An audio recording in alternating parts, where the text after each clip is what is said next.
번번이 조사가 불발된 고위공직자 범죄수사처의 향후 대응에도 관심이 쏠립니다.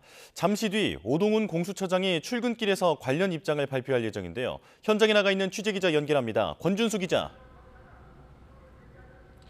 네, 고위공직자 범죄수사처입니다. 네, 공수처가 어제 서울 구치소까지 갔지만 조사는 진행하지 못했죠. 그렇습니다. 공수처는 어제 저녁 서울구치소를 방문해 다시 한번 윤 대통령을 조사를 했지만 이번에도 진행하지 못했습니다. 앞서 이틀 전에도 공수처가 구치소에 구금된 윤 대통령을 강제 구인하려 했지만 불발됐는데요. 공수처는 헌재 변론을 마친 윤 대통령이 외부 의료시설 진료 뒤 밤 9시가 넘어 구치소로 돌아오면서 조사가 이뤄지지 못했다고 밝혔습니다. 인권보호 규정에 따라 피의자 동의 없이는 밤 9시 이후 심야조사 자체가 불가능한데요. 공수처는 강제 구인이 어려우면 구치소 안에서 방문 조사를 진행할 방침이었던 것으로 파악됐습니다. 이를 위해 서울구치소에 조사실 협조 공문을 보내는 등 관련 절차도 진행한 것으로 확인됐는데요. 다만 윤 대통령의 병원 방문으로 조사가 이뤄지지 못한 것과 관련해 공수처가 피의자 동선조차 파악하지 못한 건 문제가 있다는 지적이 나옵니다.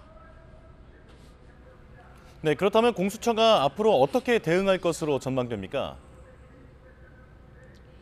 네, 오동훈 공수처장은 조금 뒤 출근길 약식 기자회견을 가질 예정인데요. 윤 대통령 수사에 진전이 없다는 비판에 대해 입장을 낼 것으로 보입니다. 어제 복귀하지도 않은 윤 대통령을 조사하겠다며 공수처가 긴급히 구치소로 향한 건 오는 28일을 전후해 사건을 검찰에 넘겨야 하기 때문인데요. 시간이 얼마 남지 않은 상황입니다. 공수처의 윤 대통령 조사 가능 기한이 다가오는 가운데 오동훈 처장이 앞으로 수사를 어떻게 끌고 갈 계획인지는 자세한 소식 들어오는 대로 저희 취재진이 전해드리도록 하겠습니다. 네, 공수처 조사에 대한 윤 대통령 측의 입장은 변함이 없는 거죠?